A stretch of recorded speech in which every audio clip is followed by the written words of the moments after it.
অবফের বিরোধিতা, কলকাতার কাছে আইএসএফ এর মিছিলে পুলিশের লাঠিচার্জ। 14 এপ্রিল 2025 তারিখে ইন্ডিয়ান সেকুলার ফ্রন্ট আইএসএফ এর কর্মীরা কলকাতায় ওয়াকফ সংশোধনী আইন 2025 এর বিরুদ্ধে বিক্ষোভ প্রদর্শন করে। বিক্ষোভকারীরা কলকাতার দিকে যাচ্ছিল, কিন্তু পুলিশ তাদের পথেই আটকে দেয়। যখন বিক্ষোভকারীরা এগিয়ে যাওয়ার চেষ্টা করে, তখন পুলিশ তাদের ছত্রভঙ্গ করার জন্য লাঠিচার্জ করে। রিপোর্ট অনুসারে আইএসএফ কর্মীরা ওয়াকফ সংশোধনী আইনের বিরোধিতা করছে, যাকে তারা সংখ্যালঘু অধিকারের বিরোধী বলে মনে করে। তাদের আরও অভিযোগ, এই আইন সাংবিধানিক ভারসাম্য নষ্ট করে। পুলিশের লাঠিচার্জের পর পরিস্থিতি উত্তেজনাপূর্ণ হয়ে ওঠে। কিছু বিক্ষোভকারীর আহত হওয়ার খবরও পাওয়া গেছে।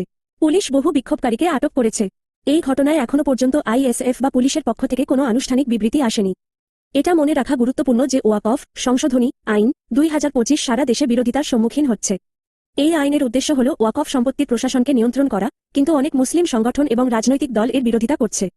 তাদের যুক্তি হল, এই আইন মুসলিম সম্প্রদায়ের ধর্মীয় বিষয়ে সরকারের হস্তক্ষেপ।